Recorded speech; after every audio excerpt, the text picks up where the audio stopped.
Yeah, write the questions, yeah. I mean, I'll give you guys a statement if you want. It's good to see everybody. It's been a little bit since we've all gotten together. You know, it's been a ton of fun. Things are been exciting, you know, and it hasn't always been easy, but, you know, we've never asked for it to be easy.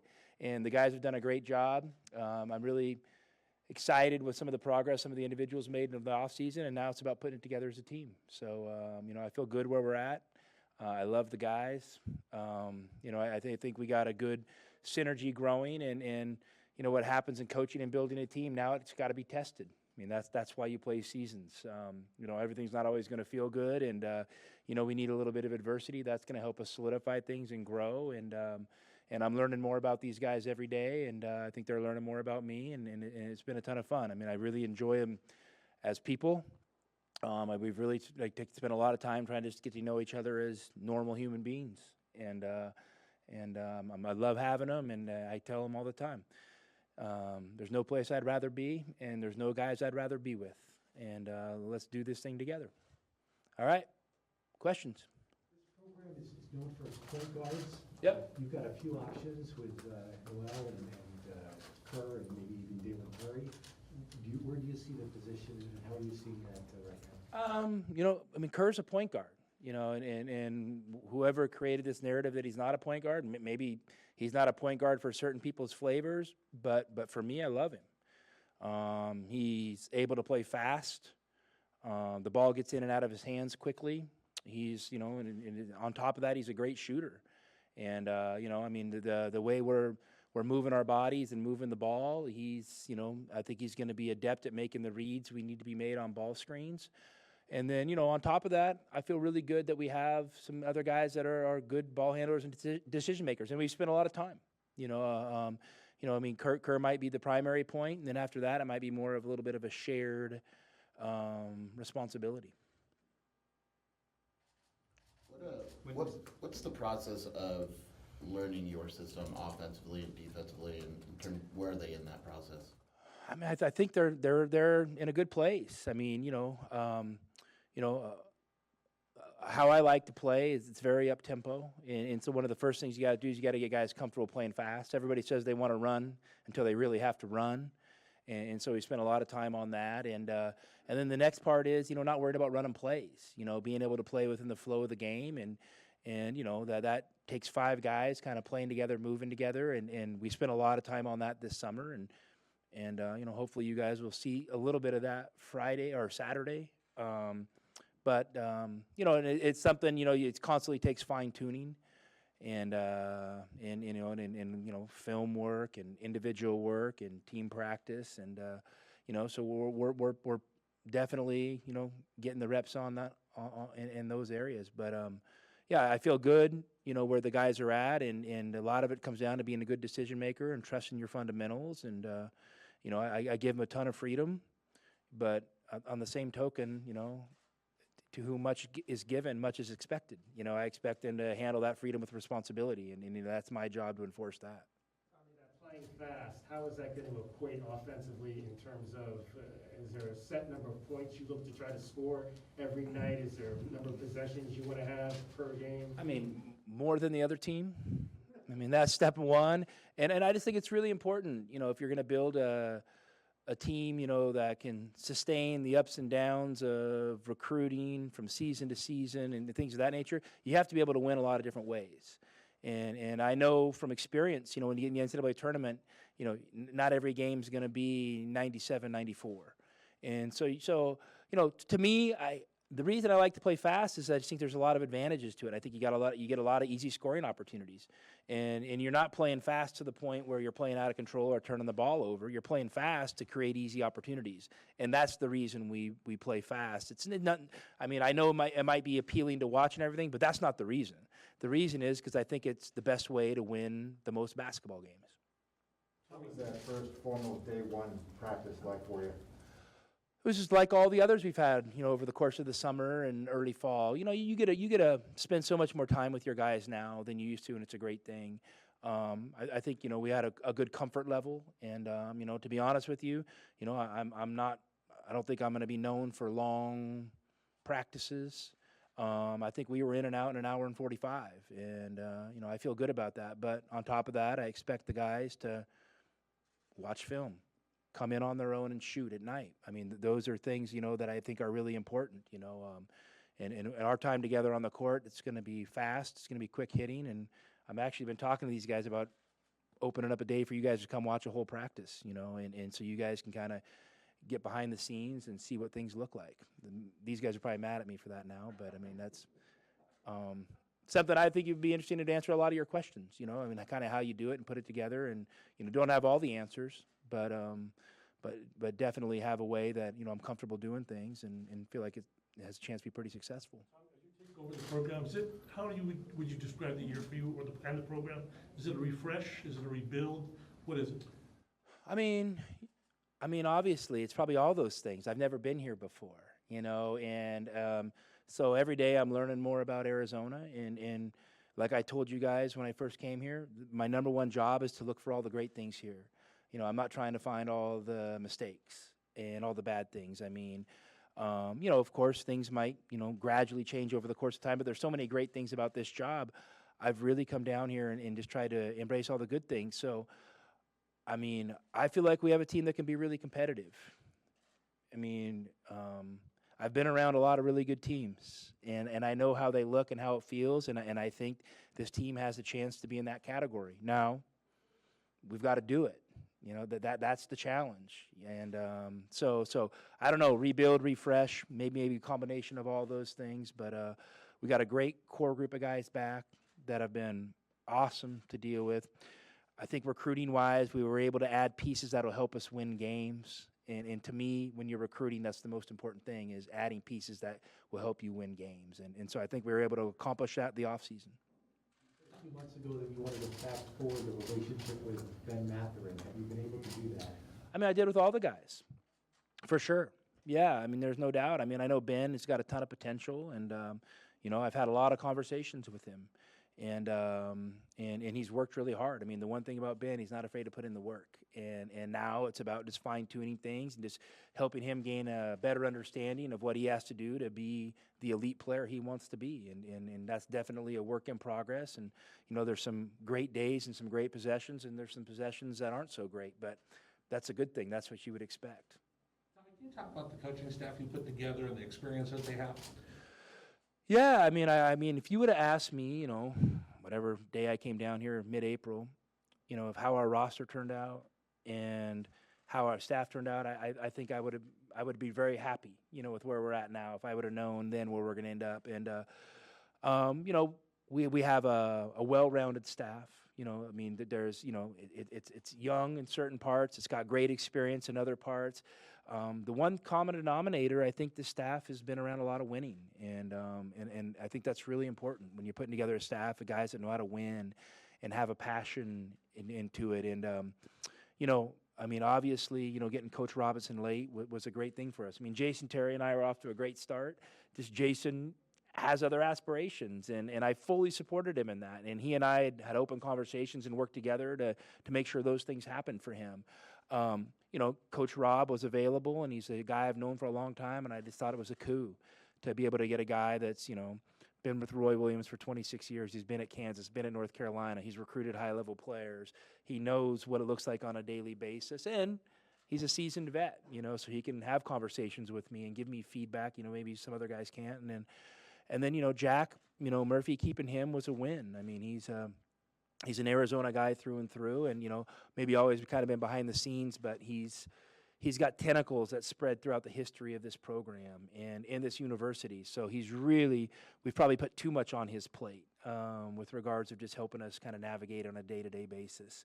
And Ricardo Foyce is a guy that I've known for a long time and a good friend of mine, and you guys will meet him. He's got great energy, and he's got great passion for player development, and he develops great connections with the guys, and you know, he's going to be a real vital piece of how we want to do things going forward. And then off the court, you know, it was great bringing back Jason Gardner. Jason's a winner, and he's an Arizona guy through and through, and I see great potential in him moving forward throughout this program. And then, you know, bringing in, you know, some of the guys, young guys I had with me from Gonzaga. I mean, they're really trusted guys that know how I work and know how we want to play and know the type of culture we want to build. I mean, what was the top takeaway for you having all the ex-guys around, the alums during the Lloyd Olson weekend? I mean, the top takeaway for me is it really reinforced all the reasons I came down here. It gives fuel to my fire to make sure we continue to build, on Sean and Lute's legacies. They left here. I mean, this place has amazing tradition, and just seeing the impact, that Coach Olson had on the community and all those former players, lets me know that I got a great responsibility, placed upon my shoulders, and it really gave me motivation to make sure I'm doing all the right things to follow through and make sure this program continues in the direction we want it to go. Along those lines, Coach, you waited a long time to be a head coach. How has it felt, even though it hasn't started yet? Today is like one of those days. It's felt awesome. I mean, I love coaching and teaching. That's what I love doing. All the extra stuff can be a little bit much sometimes, but I think that'll calm down, in time. And I definitely want to be out in the community and connect with people and, not be isolated. So, it's just a lot of extras come with a job like this, but, hey, again, to whom much is given, much is expected. So, I've kind of wrapped my arms around them, and I'm really excited where we're at now, just kind of focusing on basketball. That's the part that I love. What do you expect from Christian Koloko this season? Expect Christian to be a significant contributor. I mean, he's had a great offseason. I mean, I love coaching and developing big guys. It's something I have a lot of fun doing, and just watching the progress he's made. I mean, like I've said to you guys before, all these guys were at a point of their career where it was really a cool spot where they were young players with great potential, who were kind of maybe thrust into early roles. So they played, and it was a lot of learning on the job.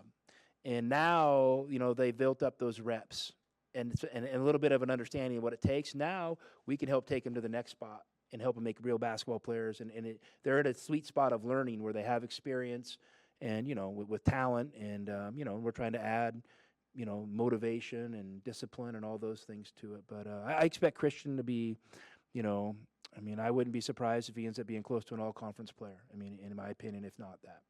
Along those lines, about Azulis as well.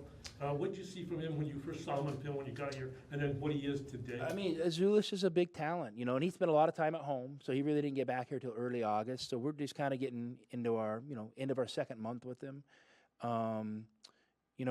He's a big talent he's always been productive.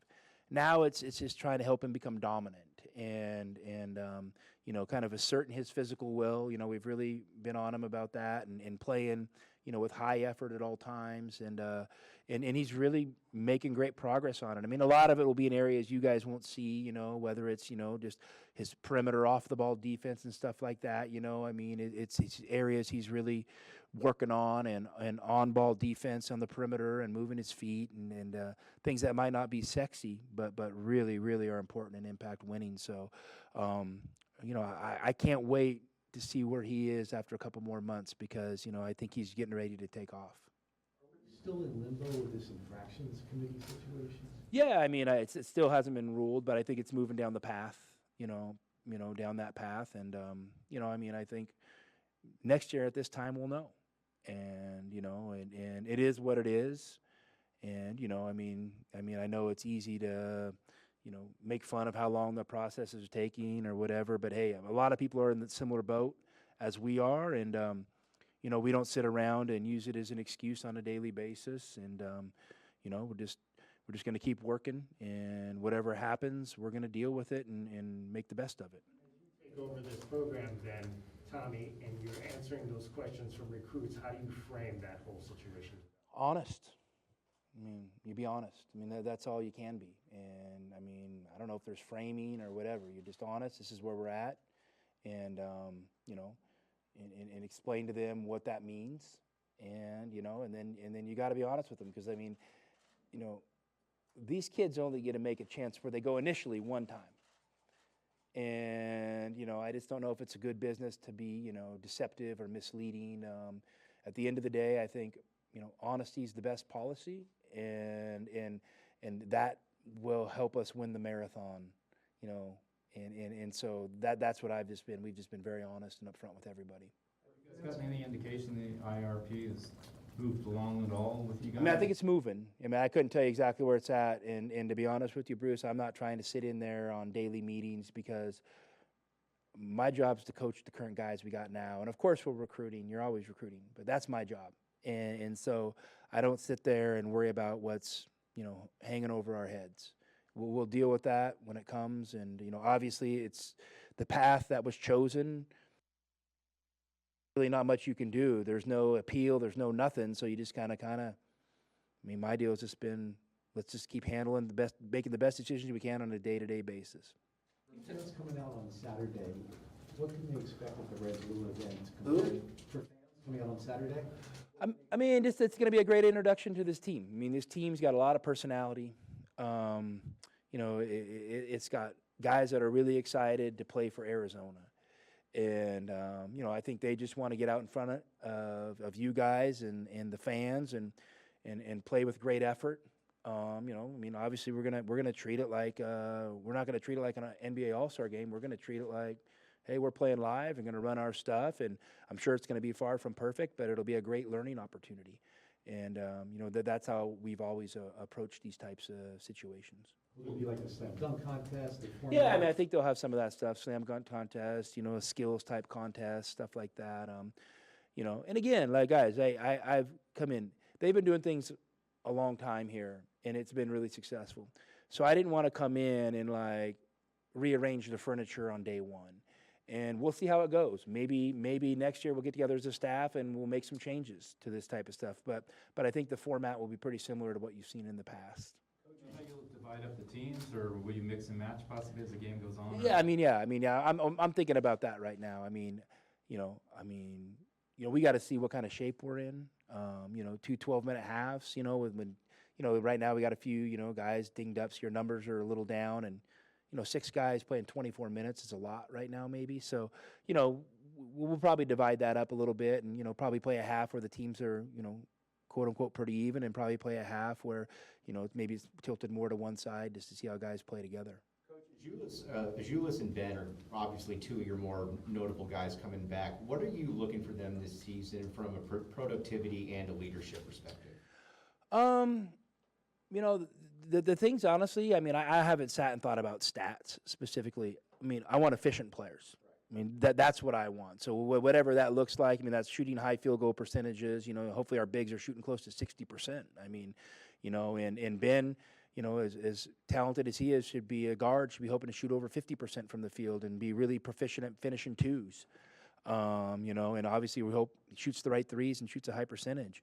They're really talented, and I expect them to, be at the forefront of everything we do.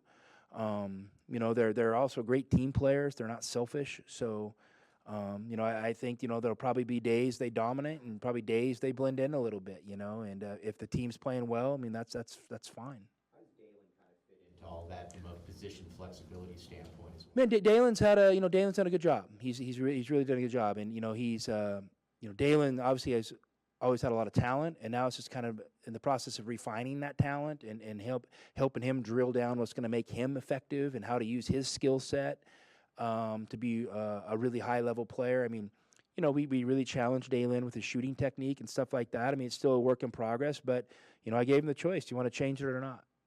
And, I definitely had a preference and a suggestion, and, he decided to change it. And, it's still in the process of working out, but I think it gives him the best long-term chance to be the best player he can be, is to kind of, alter his shooting technique and, his passing and stuff like that, and Dalen's talented. Sometimes these talented guys, it's about reining it in and just valuing simple plays. And, we met on that today, and he's really receptive to everything. He's literally been a joy to coach. He's a sweetheart of a kid. He smiles. He wants to be coached. He feels bad when he makes a mistake. So, I've really enjoyed my time with DT. In terms of Chris Rounds, are there anything specific that you're asking him to do differently than what he was doing in terms of training under the last regime? Rounds has a ton of experience, and he's had a lot of success. So he and I, talk and, kind of just about philosophies and stuff like that, and just make sure that there's a good synergy and a connection with him. Him and I spend a lot of time together. I mean, you guys probably can tell I've been working out with him. So, yeah, he and we do. I mean, I work out with him because it's just a great time for him and I to talk. And, I think your strength coach and your trainer are always really important because they're around your guys a lot, and they kind of see him in a different light, when they get on the training room table to get their ankles taped, or in their weight room at 8 a.m, they see and hear different things than I do. So we do a great job of communicating, as a group, but, I've been really happy with what's gone on in the weight room, and, Chris and I talk all the time, and, I'm not really asking him to do anything different. I just want to make sure our visions align. Do you set team goals on the macro scale of talking about winning the Pac-12, or do you set them on the micro scale of, hey, let's make sure this is our shooting percentage or something like that? I mean, we'll probably end up doing all those things. We kind of haven't got there yet. I think there's a time to do that, when maybe you have an attentive audience of your players. Right now, you're early practice. I mean, it's about getting through the bumps and bruises, installing things, and with install comes a little bit of frustration from the players because they make mistakes, and so right now I think we're just kind of focusing on that, and then when things smooth out a little bit, we'll and maybe by the time you start playing your scrimmages and stuff, we'll start talking about what winning looks like. And then how do we do things that equate to winning? And we'll probably drill down to some analytics and stuff like that. But we don't get too caught up in that stuff. Maybe up in the coach's office we do a little bit, but we make sure the players it's about playing basketball, and they need to understand to value the things that drive efficiency up and drive defensive deficiency down. Those two things. And so we would just get them to focus on what they need to do to help those numbers more than just worry about the numbers themselves. Lloyd players at this point, who has progressed the most, you feel? Who's progressed the most? It remains to be seen. Hey, a lot of guys work hard in the off season and think they make gains. How they handle that dictates, how much they improve as a player when it matters. And when it matters is when games come, and so I feel really good that we've had a lot of guys make significant jumps, but to see whose jumps are the most impactful or sustained, we'll have to see when adversity hits. You guys brought in some transfers. What do they bring to the table, and what do they present to the table? They're for one, they're good guys, and they've really come in here and they're excited to be here, and they've really blended well with the other players, off the court and on the court. They bring some experience. And a few of them have been in real winning programs. So just all those unique experiences. But the one thing I think they bring most is they're hungry. They're hungry, and they're excited to be here at Arizona, and they want to help us, get this thing off on the right foot. So I think all of them are gonna impact our season in some shape or form, which is a good thing. What's the update on Pella and his foot? He's making it up. I'm not a doctor, and so I did say it at Holiday Inn Express last night, but no, I actually didn't. But Pella, he's fine. He had some sort of fracture in his foot, and they did a procedure to it, and we're expecting Pella to be back for the majority of the season. I don't know if that means opening day or a couple games into the season, but he's definitely big part of my plans for sure. Some other guys are banged up. Have you been out without anybody else, and could anybody else miss Saturday? No, we just have a few walk-ons that have some bumps and bruises, but nothing significant. I'm just saying banged up, like, you got, whatever, thigh contusion, your elbow sore, just the stuff you get when you start playing real basketball, and you kind of got to work through those aches and pains a little bit. You got everybody except Pella for your first full one yesterday? Yeah, we might have had a walk-on or two that didn't participate much, but for the most part, yeah, we had, I think we have 18 guys on our roster, and I think we had 3 teams of 5, 2 teams of 5, 1 team of 6, so pretty much everybody. You talk about the schedule. You like the schedule. You have Tennessee, Illinois, maybe Michigan, maybe mix in some other things, maybe down the road next year. Ryan Reynolds did a great job. Our schedule was pretty much done. We didn't have to do much. So, yeah, mean, I'm not going to say I don't like the schedule because it's the schedule, and it's the journey we're on. And so, I mean, to be honest with you, I have not went and sliced and diced it because I'm more like, what do we got to do to get better today? What's the progression leading into next week? And that's way more where my mind's been at. And let's get through red blue. Then then we got a scrimmage. And so I've just been approaching it like that. But all in all, it's fine. You know, I mean, I looked through the Pac-12 schedule a little bit, and yeah, you got a lot of tough games. But I don't think any matter how you slice and dice it, you got a lot of tough games. So yeah, no, I mean, and you know, we got a great opportunity to go on the road and play some really good teams, high-level teams. You know, in a Tennessee and in Illinois, and those are going to be awesome opportunities. In terms of other transition details, I know in the past we've had a gold jersey that was awarded to the best practice player of the week. Will you have something similar to that? No. And also, I know we've walked away from a players program. Do you feel in this age of social media it's important to have a moniker like that fans can I mean, we'll get there. You know, like I said, I wanted to come down here and kind of just take my time, and I wanted everything we did to be authentic. I wanted it to be genuine. I wanted it to happen organically a little bit. To me, that was more important than coming down here and trying to spin a media campaign. You know, my focus is going to make sure, you know, when we're on that court, we look and feel like a good Arizona basketball team. That's 100% where my focus is going to go. I can't promise you what that's going to look like every day, but that's where I'm spending my time and energy right now. The marketing stuff will come. You know, we've got a group of people who are working together and on some ideas down the road. But again, you know, we're not trying to move mountains on Twitter, you know, right to this point. And it is important, the social engagement, I get it. You know, we're trying to win basketball games. And so that's where my focus is at. You mentioned your coaching style. How would you explain and define your coaching philosophy and your coaching style? Well, that's a great question. I mean, I know this. I have really high standards, and I know it's my job to push and get players to meet those standards. And you know, that can come in different shapes and forms. It can come from being positive.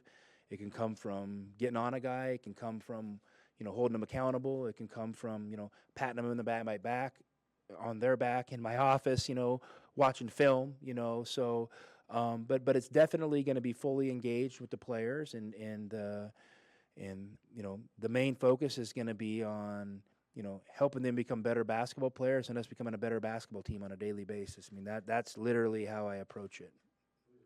I think by the paper that you had Sean over for dinner. Number one, how's he doing? And also, Well, it was a while ago. I went over to his house for dinner. It was great. We had a great meeting. I mean, I definitely been meaning to reconnect with him. I've just been all over the place, and I think he's been traveling a lot too. You know, obviously it was a private meeting, but you know, it was very positive, and I got a lot of respect for Sean as a person, as a basketball coach, and what he did at Arizona. And you know, we had an open conversation, and I mean, I think both of us left feeling really good about it.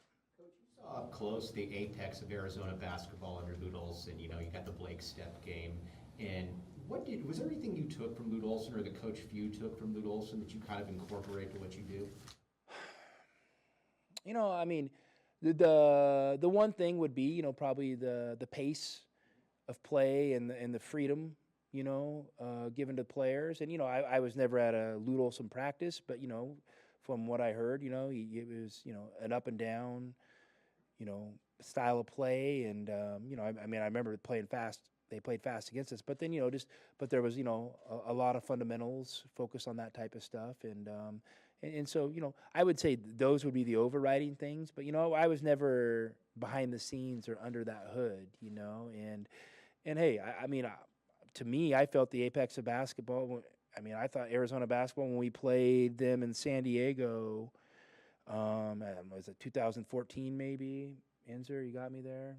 2014 NCAA tournament, that was an awesome team. And, like, I mean, just ran us out of the gym. I mean, that team was as good as any of those other teams. It's just sometimes it's just hard to win that extra game. And, you know, I mean, winning in the NCAA tournament's hard. I've been there, done that. And so, you know, I mean, I think the apex of Arizona basketball, it's also been pretty recent too. Along those lines of pace of play, I ask this question all the time, but how have the kids taken to it? Because I would assume that kids today would rather play that way than not play that way. Yeah, that's a good. I mean, they all say they want to play that way until you really make them play that way in a real structured deal. They want to play that way like in a, open gym setting, where the other guys aren't getting back on defense. When you're doing it for real, and teams have a transition defensive plan, and and are throwing out presses and things like that, it's hard, and it takes a lot of effort and a lot of energy, and you almost got to be unrelenting, and so.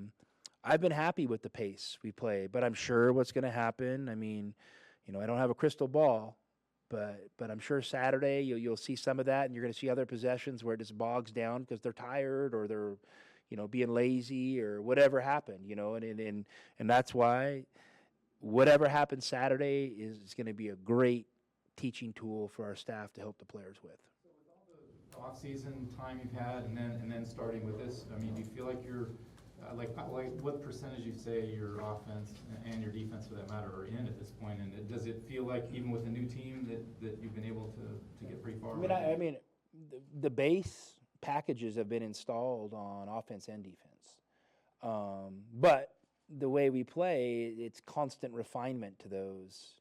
Because within the whole, there's a bunch of little parts that you always have to kind of focus on and break down and teach, and then it just seems like you fix one thing and then something else kind of starts giving out, then you gotta go do some maintenance on that. It's what happens when you play this way, and so I feel good where we're at. I do. I mean, we kind of this week we we are going to install a few things, but they're pretty minor. For the most part, it's going to be reviewing the things we've already done and kind of hammering some things home, and then as we progress week by week, through October, we'll install, your zone offense, your zone defense, your presses, your press breaks, your special situations, your out of bounds play, offense and defense. I mean, we'll go week by week and kind of install those things, and while we're, kind of refreshing and building other things we've already put in. Does it compare with new guys versus the guys that were here last year, that say even within the defense, where the guys last year were used to that sort of more pack line, keeping the emphasis on against your drivers, et cetera? Is that different than what you're doing? I mean, obviously there's little differences, but there's a lot of good things too, right? I mean, and so it's just there might be slight differences with a technique, a footwork, a positioning, that type of thing. Just coverages, and so of course there's always little differences from staff to staff, but for the main part, these guys came in and had a great foundation. What are your vaccination numbers? 100. Roster and coaching staff? Yep. Fans and players care a lot about uniforms. What are your plans for the uniforms this season and moving forward? Well, we got new uniforms this year because when you play at Arizona, you get new uniforms every year. You're probably going to see, I mean, for one, I'm not a shoe guy, I'm not a uniform guy, so let's just make that clear. You guys probably see I wear the same gray shoes every day. But, yeah, we're going to probably do one more year with what they've been wearing, and then next year I think you're going to see some significant changes to the uniform. Didn't catch, apologies if you answered this, on the defense. Do you like to play a lot of zone? You have a big head coaching record from you, so where are you with zone and player to player? I mean, I think zone's important. For one, you need to practice against it. So you might as well put in a zone that if you need it, it's functional. But I think a lot of the zone, all this stuff kind of evolves over the year. Once you get a better feel for your team, how good are we on man-to-man defense? How many adjustments can we make within our man-to-man defense? Within our man-to-man defense, can we not guard certain guys that gives you more of a zone feel? And so you kind of evaluate like that, and then you have a zone. Do you put in a zone? Does it work? So I think those are the questions. I mean, I definitely like having multiple plans. Always, that doesn't mean you're not committed to a base, but just having multiple plans I think is really important. And having a zone defense that would win us some games will be part of that plan for sure. All right, thanks, Coach. All right, guys. see you guys on Saturday.